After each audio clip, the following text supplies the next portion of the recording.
Kalau materinya manajemen kinerja biasanya tidak diambil dari BPKP. Bu Olga aware nggak itu? Enggak juga Pak, karena kan Aware nggak?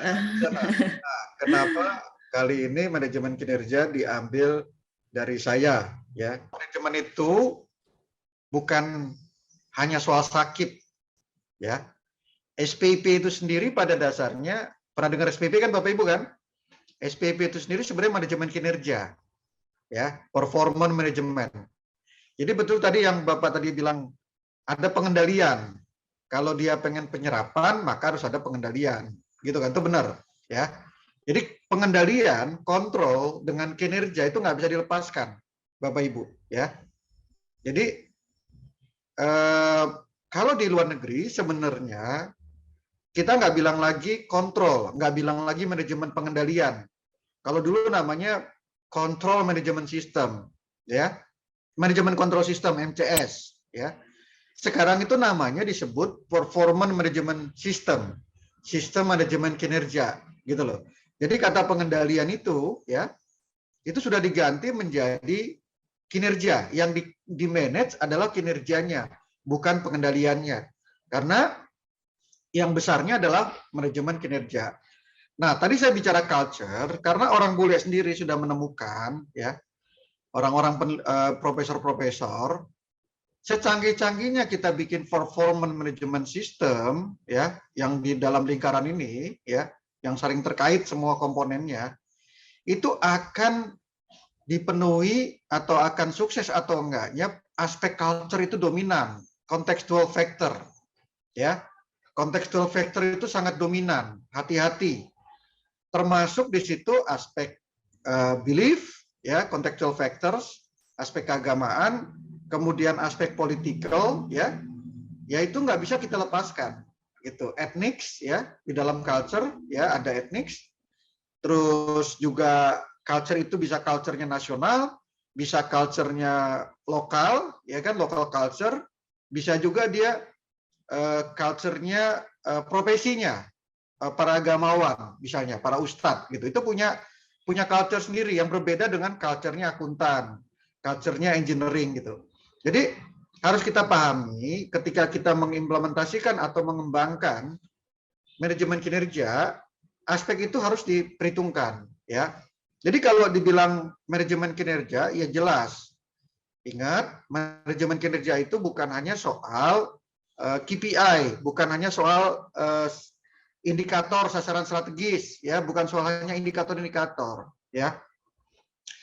Kita selama ini terperangkap kalau kita bicara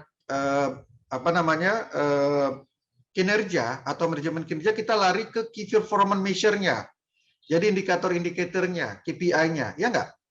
Kalau sekarang itu begitu mau bikin apa-apa, indikatornya apa, gitu kan? Terus nanti kalau indikatornya nggak ada, kita nggak mau ngasih anggaran, ya. Dan kemudian indikator itu menghipnotis kita dari mulai visi dan misi. Nah, ini frame merah sama Otley di 2009 dia develop. Kita itu diajak ketika bicara manajemen kinerja, itu diajak bertanya, bagaimana sih visi misi kita? Kita lihat apakah visi misinya sudah dikomunikasikan. Kemudian gimana key success faktornya? Dari visi misi tadi, mana yang disebut sebagai faktor-faktor yang sebenarnya sukses, ya? Atau yang zaman sekarang risk-nya juga apa? Jadi ada aspek key success factor dan aspek key risk-nya, ya, key risk indicator-nya, key risk factor-nya, ya. Sebenarnya strategi kita banyak dominan organizational structure yang membentuk strategi. Kalau di swasta, ya, struktur organisasi, tupoksi, itu bisa 3 bulanan diganti, agile. Di negara-negara maju, kantor pemerintahnya tiap 3 bulan sudah ganti-ganti dia, evaluasi. Nah, strategi, ya, bukan mengikuti struktur, gitu loh. Nah, yang lupa lagi di Indonesia, yang paling sensitif dan jarang dibicarakan, reward system, gitu loh. Nggak ada gunanya kita bikin performance evaluation, performance system, kalau reward systemnya nggak dikembangkan. Nah, di dalam WBK, JET-I menuju WBK WBM itu sudah ada insentif, reward, tapi dia salah satu indikator juga apakah dikembangkan reward system, gitu kan? Kemudian ya sistem itu harus berubah, ya kan? Jadi kita coba tanya, kalau seandainya PMS-nya performance management system nggak berubah, aneh tuh. Terus kita lihat keterkaitan antar komponen seperti apa, terkait apa enggak, strength and coherence-nya, ya. Jangan-jangan nggak saling sambung dia. Bagaimana dia digunakan? Jangan-jangan kita sudah rancang-rancang bagus-bagus KPI-nya, tapi nggak dipakai untuk decision making, gitu loh. Terus bagaimana aliran informasinya, ya? Jadi itulah sebenarnya ya konsep-konsep tentang performance management yang komprehensif. Ya, itulah manajemen kinerja, ya. Mendengar dari paparan, kami berasumsi bahwa budaya atau culture itu bisa berubah karena adanya pendidikan. Satu, kedua, dengan agama juga bisa merubah culture. Dengan performance system yang akan terbangun, dengan endingnya adalah penghargaan atau reward. Nah, ini yang belum terstruktur, tersistem yang belum. Yang ada hanya secara tiba-tiba bahwa ketika seseorang memiliki kompetensi, kemudian memiliki prestasi, itu jarang diberikan yang namanya reward. Oke. Nah, kenapa? Karena ini banyak faktor yang mempengaruhi. Tetapi sesungguhnya itu bisa terbangun. Nah, ada mungkin budaya kita yang sangat tidak sesuai kita di Indonesia. Adalah adanya adanya dendam-dendam pimpinan antar negara.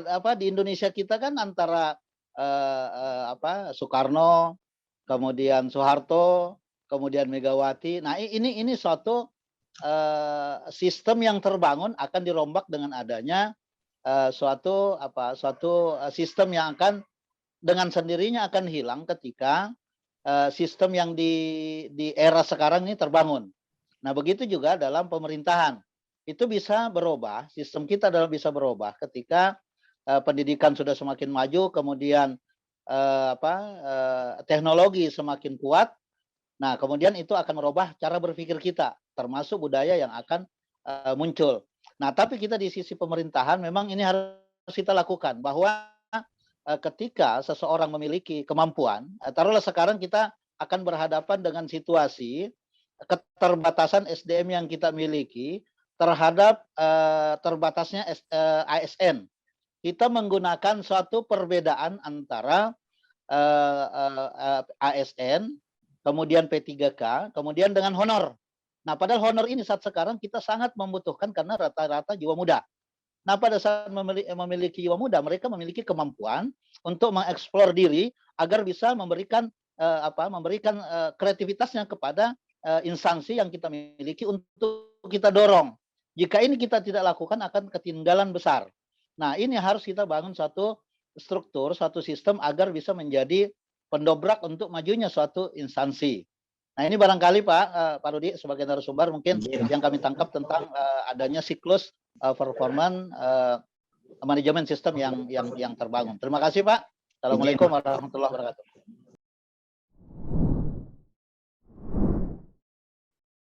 Cukup jelas gambar ini? Jelas. Jelas. Pak. Oke. Jadi ini teori dari Quinn, ya. Jadi Bapak Ibu, kita itu sebenarnya secara nasional ataupun di organisasi ya, ini lebih banyak sebenarnya bicara di organisasi ya, framework ini.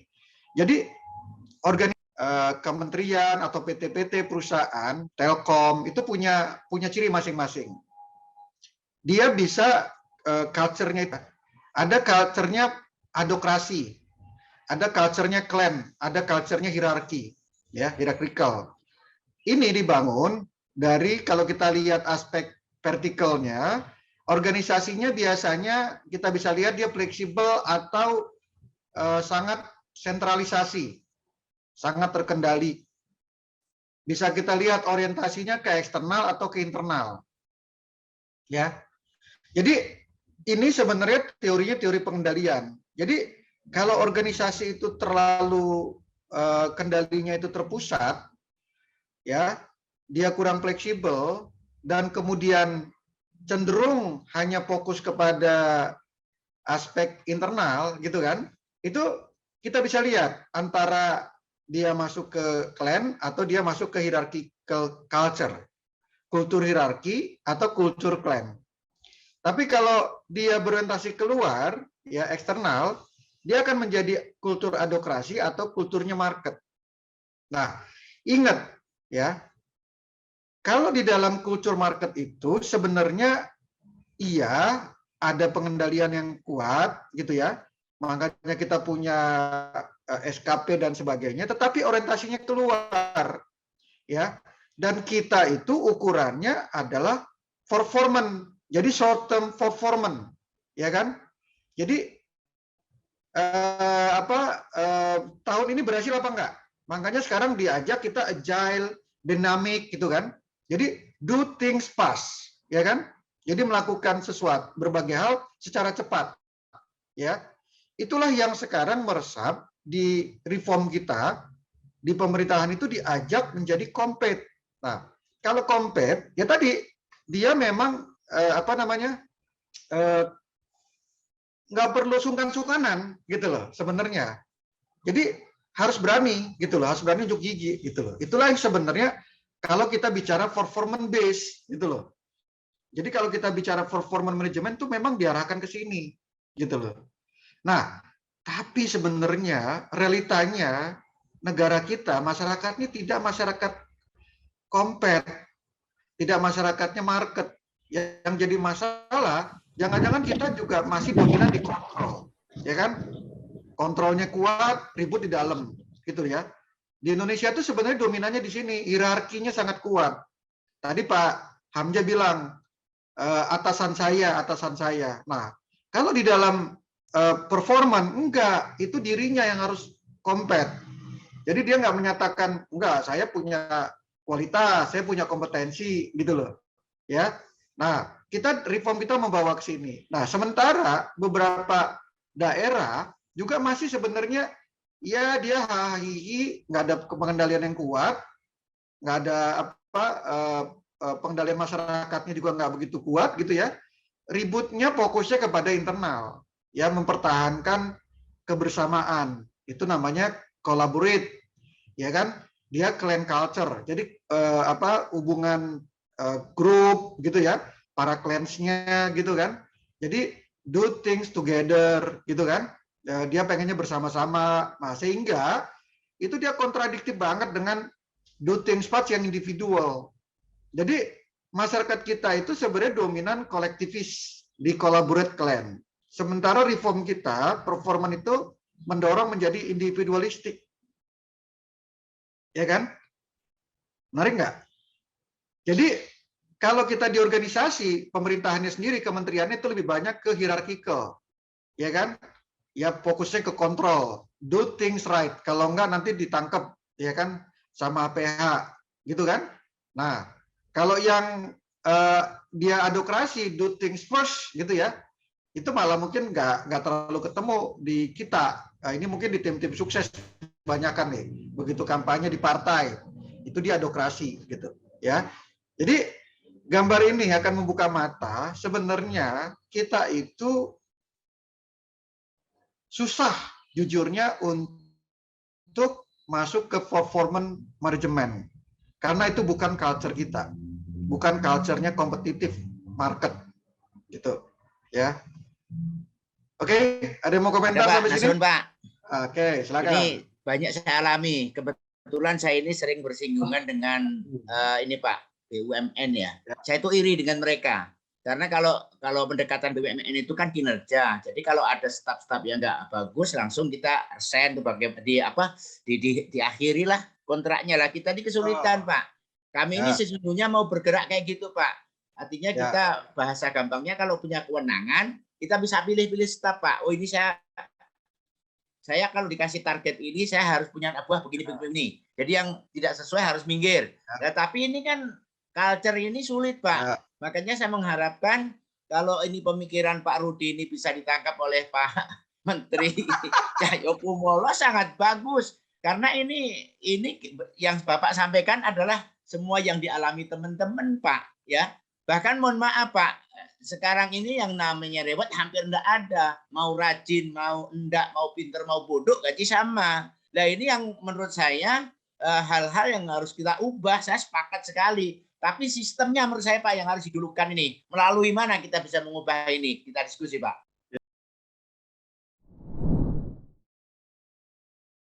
Sebenarnya kalau kita bicara performance management, Bapak Ibu, itu ada perspektifnya disiplin yang berbeda. Jadi jangan ketukar ketika kita bicara performance management itu berbicara performance management dari ilmunya siapa. Jadi kalau kita bicara performance management dari ilmunya human resource, tadi digambarkan human resource framework, ya kan, rangka atau modelnya dari kepegawaian. Kira-kira kalau dia bicara di kepegawaian, disiplin kepegawaian atau biro kepegawaian atau biro SDM, yang dimaksud dengan performance management itu bicara apa intinya? Ya, langsung saja bahwa kalau kita melihat SDM di kepegawaian misalnya dari video tadi, saya menangkap di situ adanya job system, yaitu ada penempatan kompetensi siapa mengerjakan apa dengan kompetensi yang ada. Iya, bukan. Kalau orang kepegawaian biasanya kalau ngomong manajemen kinerja bicaranya tentang ini yang dominan. Silakan. Disiplin, Pak ya. Disiplin yang dominan, Pak. Bukan disiplin. Ada lagi? SDM, Pak. SDM. Reward dan punishment, Pak. Bukan. Ayo. Kenaikan pangkat. Tidak. Kesejahteraan yang tadi. Tidak. Pelayanan publik, Pak. Bukan. Penempatan kerja. Bukan. Ayo cepat. Confidence. Kepercayaan diri, Pak, tadi. Bukan. Organisasi, manajemen. Enggak, bukan. Itu udah organisasi, bukan HR, Pak. Bukan human resource itu. Bukan SDM, bukan biro SDM. Terkait data, Pak. Data, enggak. Enggak. Apa kira-kira? Siap-siap nggak lulus ini. Jenjang karir, Pak, atau promosi. Kan. Peraturan. Penilaian kinerja bukan ya, Pak? Dapat. Pak siapa tuh? Penilaian kinerja Pak Heril, Pak. Penilaian kinerja. Pak siapa? Hairil Hairil Anwar. Anwar, Pak. Pak Heru. Ya. Ya. Pak Heru. Penilaian kinerja, pemantauan kinerja atau SKP lah terkait itu, Pak. Good. Pak Heru dari mana? Hairil dari Kemenak Kabupaten Katingan, Dari Kalteng, Kalteng itu. Pak. Pak Heru dari mana bidangnya? Kok bisa langsung nanggap? Apa dulu pernah di kepegawaian? Hairil, Kepala kantor Kemenaknya, Pak. Kepala kantor Kemenak. Pernah di Iya. karena kepala kantor lah ya. Iya, iya. Oke. Good. Masing-masing punya bahasa yang berbeda-beda. Jadi kalau di kepegawaian sebenarnya yang dimaksud performance management mereka itu adalah performance appraisal. Jadi dia cuma bicara itu penilaian kinerja. Makanya kita sibuk awal tahun SKP, ya kan? Nah, belum tentu SKP ini dipakai untuk kepentingan organisasi, gitu loh. Ya enggak? Makanya dia di dalam tadi diuraikan bahwa harusnya kalau kita ngomong performance management itu dikaitkan dengan strategi, dikaitkan dengan performance management system, dikaitkan dengan talent management. Dia nggak boleh menjadi silo, gitu loh. Tapi ingat bahwa itu sebenarnya bukan ilmunya dari SDM. Jadi ilmunya dari organisasi kita bilang. Jadi ilmu-ilmu accounting atau ilmu-ilmu manajemen atau ilmu-ilmu keuangan, akuntansi, itulah yang sekarang bicara tentang di slide yang tadi bisnis visi misi, gitu kan? Terus kemudian key success factor, bicara struktur, bicara tentang strategi, itu sebenarnya bukan dunianya HR, bukan dunianya SDM, bukan dunianya biro kepegawaian, gitu. Kalau biro kepegawaian dia nggak pusingan ke sana. Nah, itulah kenapa terjadi disconnected tidak nyambung antara kepegawaian kita dengan maunya organisasi ke depan, gitu loh. Akhirnya kita banyak clerical, gitu loh. Nah, kemudian disiplinnya SDM itu dikritik terus, gitu kan? Dikritik terus, dia disuruh berubah, disuruh membuka wawasannya, ya. Wawasannya SDM itu suruh buka, supaya ingat, ya, harus kaitkan dengan strateginya organisasi, gitu loh. Itu tadi inti daripada slide tadi. Jadi tantangan kita itu sekarang ada dua. Satu sisi kita bicara manajemen kinerja organisasi yang dipromosikan dalam bentuk sakip di Indonesia. Satu lagi kita punya SKP itu dipromosikan oleh orang-orang SDM, orang kepegawaian, BKN, ya kan? Itu yang mempromosikan itu. Dua ini tidak nyambung gitu loh di Indonesia. Ya kan? Makanya PPK PNS-nya kemana gitu kan? Betul nggak? Nah, kemudian kinerja organisasinya kemana gitu. Nah, akhirnya kinerja organisasinya jelek, tetap saja anak di bawahnya naik pangkat gitu loh. SKP-nya tetap aja PPK PNS-nya bagus gitu. Gitu kan? Nah, makanya orang-orang yang naik promosi akhirnya tidak yang sebenarnya perform. Karena organisasinya tidak perform, kenapa dia bisa dianggap perform? Karena tadi ada aspek kultural. Kita tidak tega untuk membuat orang tidak naik pangkat, gitu loh. Jadi kalau misalnya seperti yang disampaikan oleh Bapak tadi, terbukanya peluang, sebagaimana budaya kerja di luar misalnya, atau di orang-orang bully, ya itu sungguh luar biasa, memberikan kesempatan bagi siapapun yang memang punya kompetensi capable ya. Ya, artinya dia sudah bisa dinilai untuk menduduki sebuah jabatan dan diberikan tanggung jawab, maka siapapun yang, nah ini juga tradisi kita senioritas ya. Orang-orang senior harus juga bisa memahami dan memaklumi. Kalau di tradisi kita juga ada 3N Pak biasanya, nasab, nasib, dan nisab ya. Ada nasabnya tadi kekeluargaannya, ada nasibnya juga, dan ada nisabnya, hitung-hitungannya dan segala macamnya lah. Itu juga secara budaya yang kita baca dan tidak bisa juga keluar dari tradisi timuran lah, seperti itu. Saya sangat tergugah ya dengan apa yang disampaikan oleh Pak narasumber, Pak Rudi, terkait dengan bagaimana kita bisa membaca sebuah manajemen kinerja, ada kebutuhan organisasi dan ada kepentingan pribadi, ya, artinya secara person. Nah, kami melihatnya bahwa kita diberikan pencerahan terkait dengan bagaimana memanage dua hal ini terkait dengan apa yang sudah diamanahkan kepada kita. Maka bekerja dengan saya seperti ini Pak, bekerja dengan benar itu adalah kita memahami regulasi, tupoksi kita, itu benar itu. Tapi tadi memberikan inspirasi untuk perkembangan itu juga harus kita lakukan. Kita bagus atau baik dalam melakukan sebuah inovasi, tapi tidak benar secara regulasi itu juga tidak tepat artinya. Maka secara etik atau secara moral, karakter dinilainya baik. Jadi benar dan baik secara bekerja kita untuk manajemen kinerja kita. Nah, ketika kita sudah memahami tusi kita, kemudian juga bekerja dengan baik, bergaul, dan punya gagasan-gagasan yang luar biasa mengembangkan kinerja, insya Allah kita bisa dianggap capable oleh siapapun, oleh orang yang senior kita maupun orang yang di bawah kita, bawahan kita.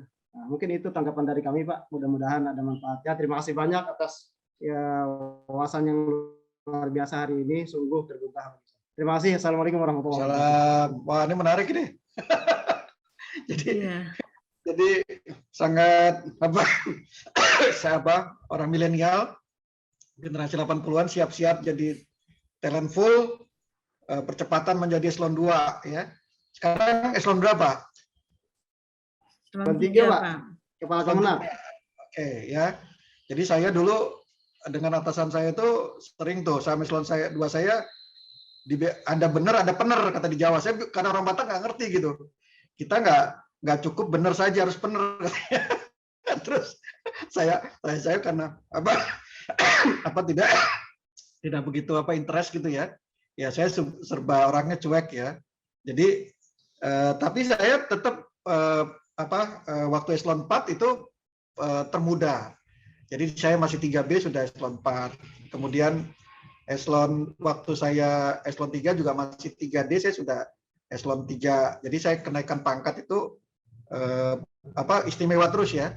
Kemarin eselon 2 juga karena masih 4B langsung ke 4C gitu ya. Cuman saya waktu itu tertinggal karena kuliah 4 tahun keluar ya. Pangkatnya sempat tertunda. Nah, jadi memang tadi menarik, saya dapat ilmu lagi dari Kamal ini. Nisab, nasab, gitu kan, sama nasib. Gitu ya. Yang balik nih urutannya, ya. Jadi nisab itu adalah objektif kalau di teori, ya nggak, betul nggak? Hitung-hitungan kan, SKP. Jadi ada indikator dan sebagainya, target kita capai, itu yang sifatnya objektif. Tapi ingat, ada lagi nasab. Nasab itu adalah kedekatan. Jadi dia sifatnya subjektif, ya. Jadi kalau yang awal itu objective performance evaluation, yang kedua itu subjective performance evaluation. Dua-duanya ada. Ingat, dua-duanya ada. Jangan lupa itu, ya. Dalam kehidupan, dalam praktek di swasta pun ada, ya. Nah, kemudian tinggal nunggu, ya kan, tunggu nasib gitu ya. Jadi kalau nasab itu kan kedekatan tuh bukan hanya ke bos, ingat loh, ke bos. Sekarang itu karena dia nilainya 360 atau 180 derajat, hubungan kita ke atas, ke samping dan ke bawah, ya. Relasi itu harus jaga. Itu nilai perilaku. Nilai perilaku kita sekarang bukan hanya dinilai oleh atasan, tapi juga para pihak, gitu ya. Nah, kemudian ada lagi sebenarnya yang lupa itu di kita tuh ada namanya relative performance evaluation. Itu salah satu untuk mengungkit performance anak-anak itu dengan cara adanya kompetisi, Pak. Jadi sayembara gitu ya. Nanti sayembara ada pas ulang tahun, perlombaan bikin paper atau apa, atau ada perlombaan pegawai teladan gitu ya. Itu namanya relative performance evaluation. Nah, mungkin di Kemenak sudah ada itu juga. Kalau di BPKP, pegawai teladan itu yang diusulkan dari masing-masing perwakilan dan direktorat itu menjadi kader berikutnya pemimpin kita. Jadi rata-rata yang sekarang memimpin itu di BPKP itu banyak yang di tengah ya, yang middle management itu dulu memang masuk sebagai juaranya di pegawai teladan, gitu. Itu namanya subjektif. Di Kementerian Keuangan juga begitu, ya.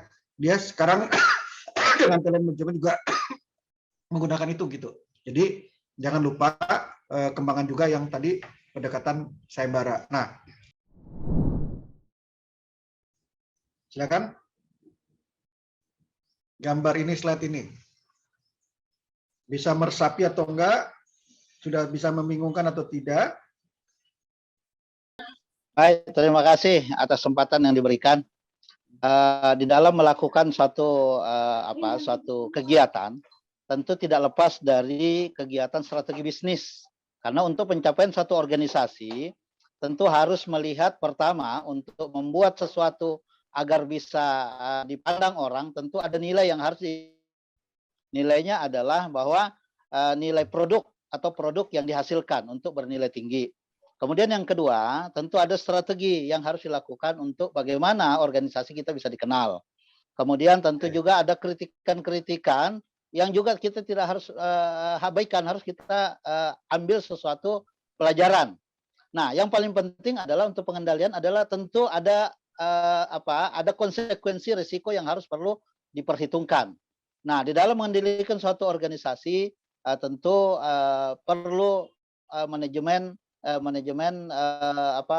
bisnis yang kita untuk lakukan agar bisa lebih maju.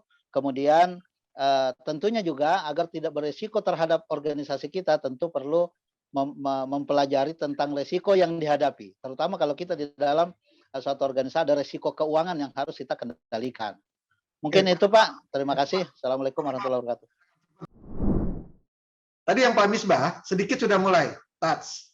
Jadi kalau kita mau bikin strategi di Kemenak, di balai-balai atau kantor Kemenak itu ingat ya, kita itu sekarang terperangkap berbasis kepada critical performance variable KPI ya. Itu sebenarnya nggak cukup gitu loh. Kalau mau bikin kegiatan, mau bikin strategi, mau kemana, mau bikin program, itu nggak cukup sekedar apa-apa yang menjadi KPI, indikator-indikator. Sekarang apa-apa Indonesia itu pakai indikator, ya kan? KPI kan? Sasaran strategis. Enggak. Itu kalau kita misalnya bicara tentang kantor Kemenak daerah, kabupaten kota, iya dia mempertimbangkan Kanwil, apa indikator KPI-nya Kanwil, benar. Mempertimbangkan juga apa yang menjadi indikator KPI-nya kementerian, iya. Tetapi kalau mau bikin strategi yang benar, tidak cukup itu. Itu baru yang disebut namanya diagnosis kontrol sistem. Yang tadi berbasis KPI itu namanya pengendalian berbasis diagnosis. Kita analisis KPI-nya apa. Nah, ada lagi ingat yang namanya kita sebut sebagai boundary system. Itu risk to be avoided. Jadi apa kira-kira ke depan risk-risk yang membuat gagalnya organisasi. Ya, dari masyarakat minta itu apa, gagal kita penuhi. Kalau di pemerintah daerah janji-janji, gubernur gagal gitu ya, harus kita pertimbangkan. Jadi sebagai kepala Kementerian Agama di daerah, itu nggak cukup hanya mempertimbangkan KPI-nya di kementerian, tetapi juga harus melihat di gubernur atau di bupati di daerah masing-masing, wali kota, itu punya risk apa terkait dengan keagamaan. Itu yang harus menjadi strategi. Gitu loh. Jadi strategi mitigasi terhadap risk tadi yang to be avoided atau to be managed, itu harus menjadi strategi, harus menjadi programnya Kementerian Agama. Tapi ingat, dua itu yang di kanan, itu kita baru bicara tentang hal yang sifatnya negatif. Sesuatu yang disebut energi negatif, ya, yin yang. Kalau di dalam akademik disebut pengendalian negatif. Sebenarnya kita harusnya bikin program atau kegiatan atau strategi itu berbasis juga yang kiri. Nah, tadi Pak Misbah sudah mulaikan. Harusnya kalau kita membuat strategi program itu lihat apa core values-nya Kementerian Agama. Ya, tadi mungkin core values-nya adalah nisab, kan? Berarti harus ada pengembangan aspek nasab, gitu kan? Aspek nisab. Tidak, kalau pengembangan nasib nggak ada, Pak. Program pengembangan 2 itu ada, ya kan? Itu menjadi jangan-jangan core values, gitu loh. Nah, itulah yang disebut sebagai belief system, bukan trust ya. Tadi Pak Misbah bilangnya kalau dia itu dipercaya dia menjadi trust, bukan. Itu trust bahasa Inggrisnya. Ini belief. Belief itu namanya apa ya? Terjemahannya kalau tadi Pak Misbah bilang keyakinan tuh sebenarnya lebih kepercayaan, belief ya. Jadi tadi hal-hal yang dibentuk dari aspek keagamaan, kultur gitu kan, itu belief system, itu membentuk Kemenak, membentuk daerah, Pemda gitu ya. Itu punya, dia pasti punya, atau orang-orang baik di sana, ya kan, yang punya mau diapakan Kemenak itu pasti punya. Nah, itulah yang harus menjadi strategi. Ya. Jadi Pak Kamal mau ngapain, mau diapakan nih Kemenak ke depan, itu orang-orang muda pasti punya, gitu, orang-orang baik itu punya. Nah, itulah harusnya menjadi strategi. Jadi jangan hanya sekedar apa yang dikatakan oleh kementerian. Kalau cuma apa dikatakan kementerian itu namanya baru berbasis KPI, itu kurang inovatif ya. Baru berhasil energi negatif. Nah, kita harus mengembangkan energi positif sebagai inovator ya, kreatif gitu tuh pendekatan core values. Satu lagi yang bisa dikembangkan dengan cara yang namanya pendekatan interaktif. Nah, ketika kita pendekatan interaktif itu sesuatu yang karena lingkungan itu banyak yang sekarang ketidakpastian, strategik uncertainties. Contohnya pandemi. Pandemi itu memaksa kita untuk berpikir inovatif, memunculkan program baru, kegiatan baru, ya, yang tadinya tidak ada, tidak kita cascade dari atas.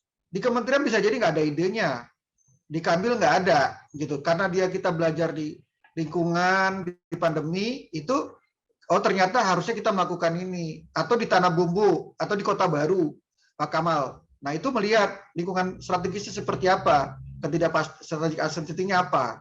Misalnya kemungkinan katakan terjadi konflik sosial, ketidakpastian itu gitu ya, ketidakpastian yang sifatnya strategik, apa peran daripada Kementerian Agama di sana gitu. Itu menjadi program gitu loh.